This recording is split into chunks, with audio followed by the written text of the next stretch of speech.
Test 1 2. Check. All right, we're back, man.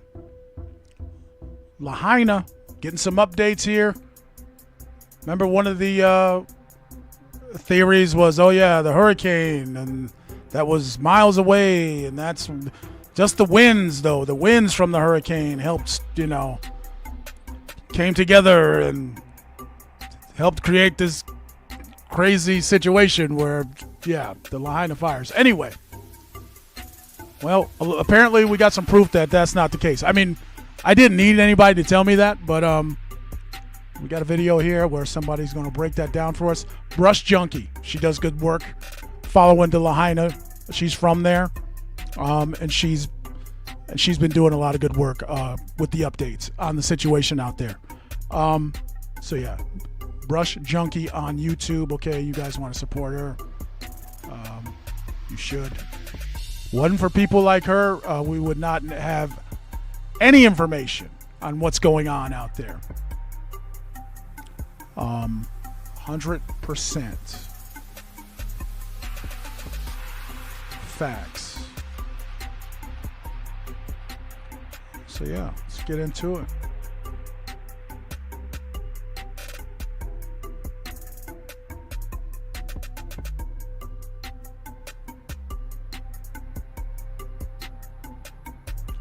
Let's get into it. Get this shit to start.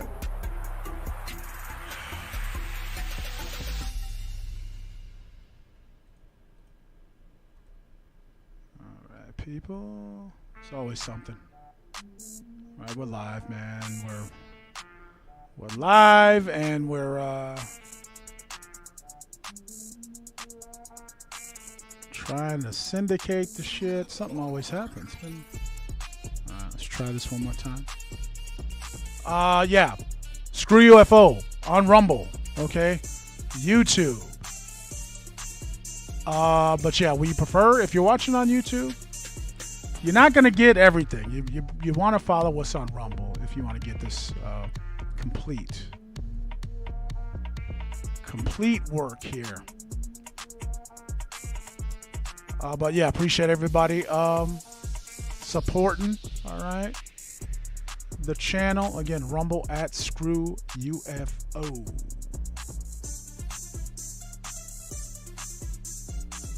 All right. So yeah, we're gonna take a look at this report. All right, that proves that the hurricane that was 100 miles away had nothing to do with what happened on Lahaina. Again, if you're rocking with us, you already knew this. But here's the confirmation. All right, let's take a look.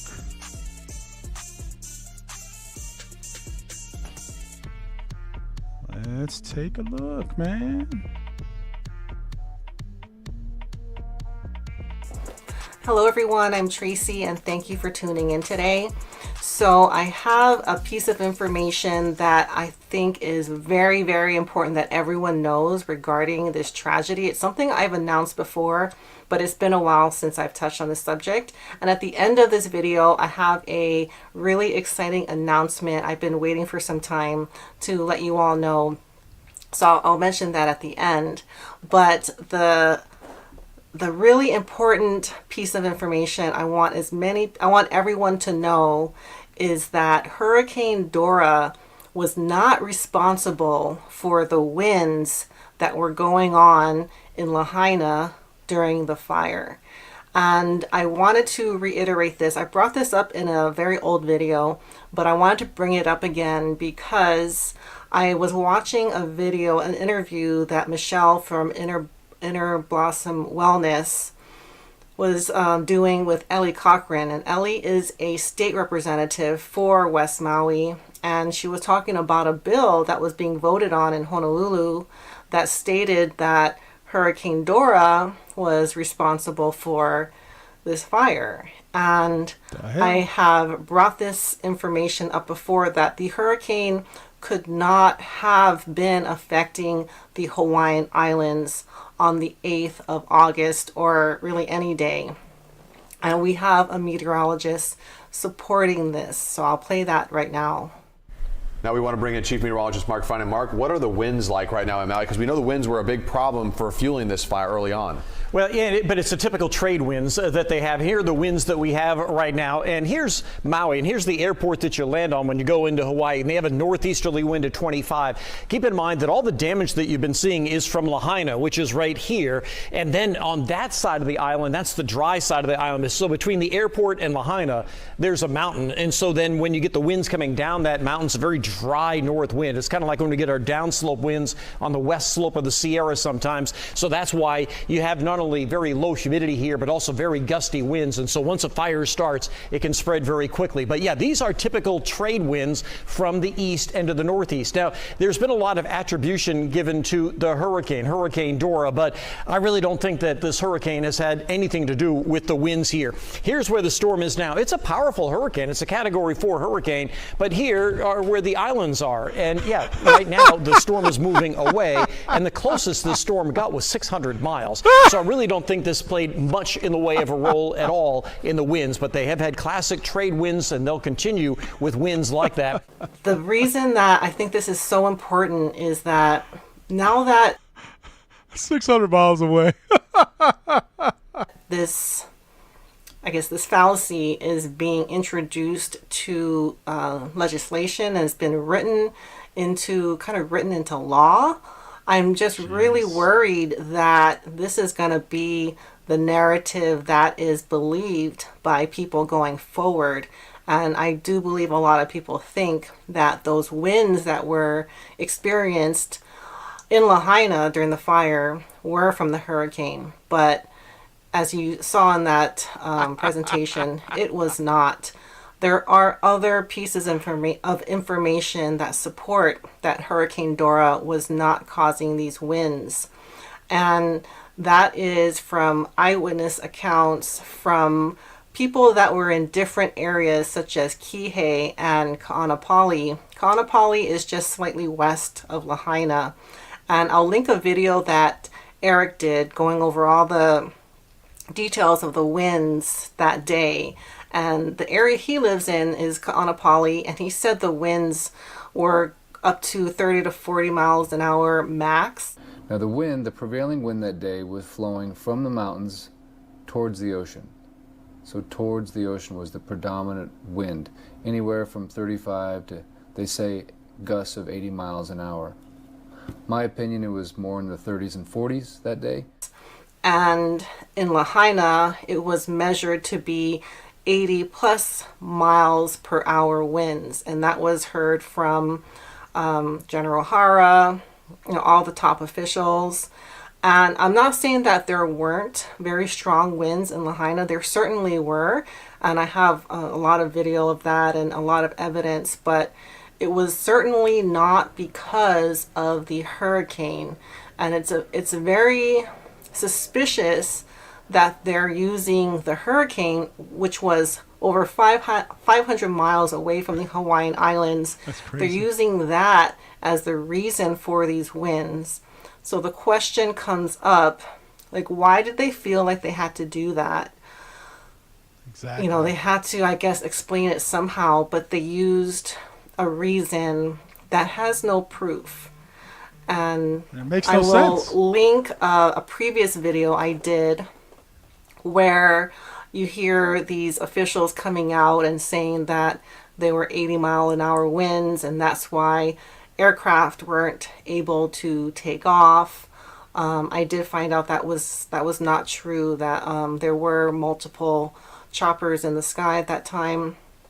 So I do think there is more to the winds that were experienced that day. But the main thing I want to reiterate is that they were not from the hurricane. And I can't explain exactly what it was if it wasn't the hurricane, but it just really kind of took me aback when I heard that legislation is now using that as the reason. Because if you think about it, if it's the hurricane's fault, then no person or no organization is at fault, right? you could say, well, it's the hurricane's fault. Then no one no one has to take responsibility. And I think that's what they're hoping happens. But, you know, if you've been following my channel, there are a lot of individuals and groups that I feel are responsible for what happened in Lahaina that day. So now I'm going to tell you guys about a project I've been working on for a little over a month. I am co-authoring a book with two other women. One is Michelle from Inner Blossom Wellness, and then the other co-author who's also publishing it is Stephanie, who wrote the first book, Burn Back Better, about the incident that I've been covering. So it's almost done. My part is almost done. I think I have one more chapter, and then we're gonna get it all edited and available. So I was really excited to be able to share that with you guys. I've been meaning to for some time, but I will keep you all posted when it becomes available. So I'm assuming it'll be in May, probably towards the end of May. I'm not sure, but that book is going to have a lot of information that not only have I covered and Michelle has covered, but other things that we have found through the investigation that we've all been doing.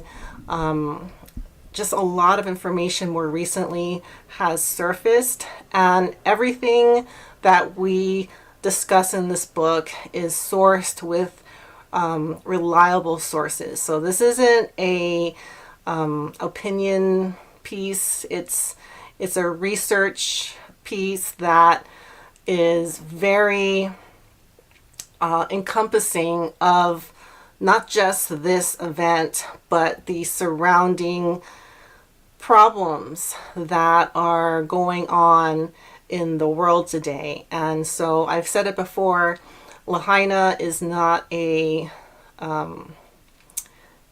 not an isolated event. It is part of a bigger story. And so that's what I'm hoping this book will be able to convey. The name is The Great Maui Land Grab. So a lot of it is going to be about how things are playing out more recently, about the government trying to claim the land as their own, and all the roadblocks that are being put in the way, and a lot of these little stories here and there that I feel need to be exposed, because if it's not exposed, then the people that are getting away with this disaster capitalism or crisis capitalism, they're just going to continue. I mean, they're already continuing, but you know, someone has to say something and someone has to put their foot down. And there's also information about how everyone can get involved and do something so that these incidences don't continue to happen throughout the world. So I'm really excited for you guys to read the book, and that is going to do it for today. I have a lot of other videos that are in queue, but I've been kind of tied down with the book, so it's been a little bit harder to get content out the way I used to, but I do have a lot of new updates that I want to share. And so I'm hoping after this last chapter I'm going to put in, I'll be able to go back to my regular schedule for filming and releasing content here. So that is going to do it for today. Thank you guys so much for watching, and I'll see you all soon. Bye. The damage that you've been seeing is from Lahaina, which is right here, and then on that side of the island, this back one more time. Side of the island. So between the airport and Lahaina, there's a mountain, and so then when you get the winds coming down that mountain, it's a very dry north wind. It's kind of like when we get our downslope winds on the west slope of the Sierra sometimes. So that's why you have not only very low humidity here, but also very gusty winds. And so once a fire starts, it can spread very quickly. But yeah, these are typical trade winds from the east and to the northeast. Now, there's been a lot of attribution given to the hurricane. hurricane, Hurricane Dora, but I really don't think that this hurricane has had anything to do with the winds here. Here's where where the storm is now. It's a powerful hurricane. It's a Category 4 hurricane, but here are where the islands are. And yeah, right now the storm is moving away, and the closest this storm got was 600 miles. So I really don't think this played much in the way of a role at all in the winds, but they have had class. So I just wanted to, again, we all knew this. I didn't need this guy to point it out, but thanks, whoever that guy is, for pointing that out. Storm was nowhere. Look, if you're like me, you've seen people try to explain, try to co-sign the official bullshit story of, yeah, it was the winds. I know that's why there was no rain, but it was far away, but it was close enough for the winds to, no. And we all knew this, but, let me know what you guys think in the chat, man. Rumble, all right, at ScrewUFO. SCREWFACE Reacts, your man in the building. Again, Brush Junkie. Okay, the video we just took a look at, her channel on YouTube. Again, she's one of the few people out there. Again, she's not in Lahaina, but she's from there. I think she's in California somewhere.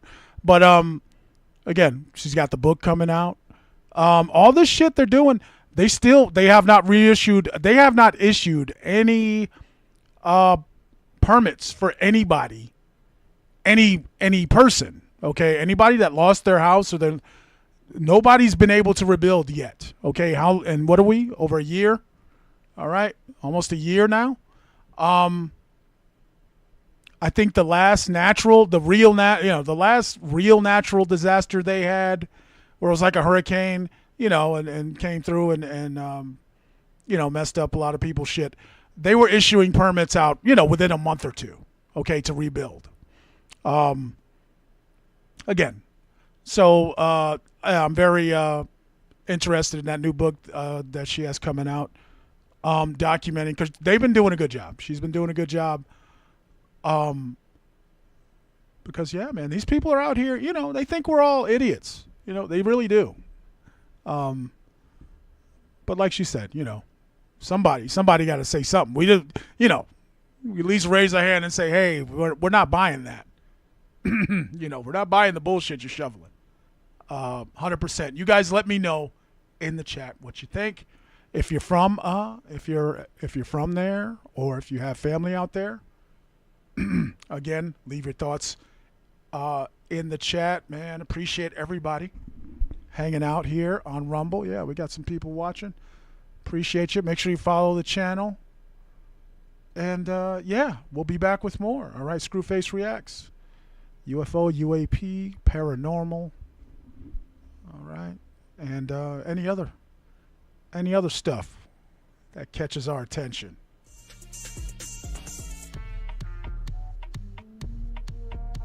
"600 miles away." That's so funny, man. It's the hurricane right there. That's like, why? And another thing she brought up was like, why did they try to use that?